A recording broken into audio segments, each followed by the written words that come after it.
My name is Vera Westbrook. I'm 28 years old, and 7 days before my wedding, I discovered that my own mother had quietly dismantled every piece of it. The flowers were canceled, the caterer dismissed, the venue released.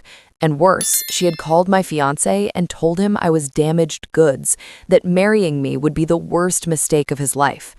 On the day that was meant to mark the beginning of my future, 200 guests arrived at an empty lot. But what my mother didn't know was that my best friend Rachel had been preparing for this moment for months, and what unfolded instead changed everything. 8 months earlier, Nathan proposed to me in our tiny kitchen in Ridge Hill, Georgia, with no grand gestures, just honesty and love. And for 11 perfect minutes, everything in my life felt right. Then my mother called, skipping congratulations and immediately asking about the wedding plans, inserting herself into decisions before they even existed. My entire life, I had been conditioned to rely on her approval, especially after my father died when I was 19, and she made me feel like I was all she had left. So when she insisted on helping, I gave in. What started as small assistance quickly became total control. She changed my flower choices from wild, colorful arrangements to stiff white roses, replaced the casual barbecue menu I loved with something she deemed more acceptable, and rearranged seating so her friends took priority over Nathan's family. Every time I resisted, she cried, invoking my father's memory until guilt swallowed my voice. Nathan noticed, withdrawing quietly, and Rachel, my maid of honor, saw even more than I did. She warned me to trust her without explaining why. Then things escalated. My mother invited Nathan to lunch and told him I had a mental breakdown in college, calling me unstable and fragile, twisting a period of grief into something shameful. Nathan stood by me, but the seed of her manipulation spread further. She began telling people in our small town that I wasn't well, that my relationship was a mistake, and within days, everyone looked at me differently. The rumors spread like wildfire, and I felt my identity slipping under the weight of her narrative. Then came the financial reality. Nathan and I had saved $18,000 over 3 years for this wedding, sacrificing vacations and comfort, and most of it was locked into vendor contracts that couldn't be recovered if canceled. I still believed things couldn't get worse until I called the florist 1 week before the wedding and learned everything had already been canceled by my mother, pretending to be me. One by one, every vendor confirmed the same story. When I confronted her, she told me my life, my wedding, everything about me belonged to her because she had raised me. That was the moment something inside me shifted. Not anger, but clarity. I went home numb, and Nathan found me sitting on the kitchen floor, and together we faced the impossible. No venue, no vendors, no money, and only 7 days left. Rachel stepped in then, telling us not to contact anyone and to give her 48 hours. What I didn't know was that she had already secured a backup venue 6 months earlier, anticipating exactly this kind of sabotage. When she revealed the plan, it felt unreal. She had booked a garden estate, arranged flowers exactly how I originally wanted them, organized a barbecue caterer, lined up a photographer and DJ, and even built a full guest contact list. Her plan was simple and brilliant.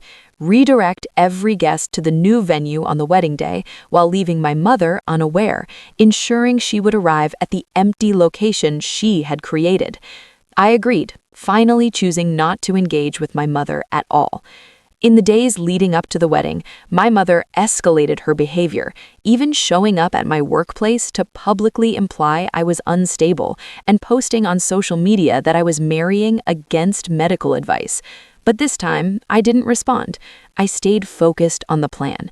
On the morning of the wedding, Rachel contacted nearly every guest, presenting the venue change as a surprise upgrade. By the afternoon, almost everyone had confirmed. I got ready in a simple dress I loved, surrounded by people who truly supported me, and for the first time, the wedding felt like mine. The new venue was everything I had dreamed of. Wildflowers, handmade wooden chairs Nathan had secretly built, warm lights, and the smell of barbecue in the air. Guests arrived and were stunned by how beautiful it all was.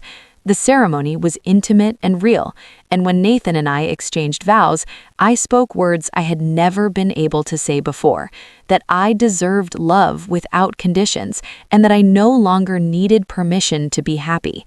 We were married in that garden, surrounded by people who chose us.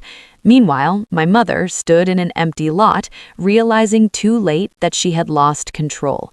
When she eventually found the real venue and tried to enter, she was stopped at the gate because her name wasn't on the guest list. For the first time in her life, she was shut out of something she believed she owned. She left without creating a scene, and I never saw her that day. The rest of the wedding was filled with simple joy: food, laughter, music, and a sense of peace I had never known before. Afterward, Nathan showed me a recording of my mother trying to convince him to leave me, and instead of breaking me, it confirmed what I already knew: I was never broken. In the following weeks, the truth came out. A local news story highlighted how Rachel saved the wedding, and although my mother wasn't named, everyone knew what had happened. Her reputation in town collapsed, and while I didn't seek revenge, I did choose boundaries. I wrote her a letter explaining that I loved her but needed distance, and that any future relationship would require honesty and respect. Some of the lost money was recovered when vendors learned she had impersonated me, and Nathan's business even grew from exposure at the wedding. Life moved forward. I returned to teaching, built a home with Nathan, and slowly created a life that felt like my own. I haven't fully reconciled with my mother, but she has started trying, and for now, that's enough. Months later, she left a pressed wildflower on my porch, one of the same flowers she had once replaced in my wedding plans. I don't know if it was an apology or simply an acknowledgement, but I kept it as a quiet reminder of how far I've come. Because in the end, this story isn't about revenge or even about loss. It's about reclaiming your life from someone who believes they own it. It's about understanding that love without boundaries becomes control, and that you are allowed to step outside of it, even if it's painful. I spent 28 years waiting for permission to be myself, and the day I stopped asking was the day my life truly began.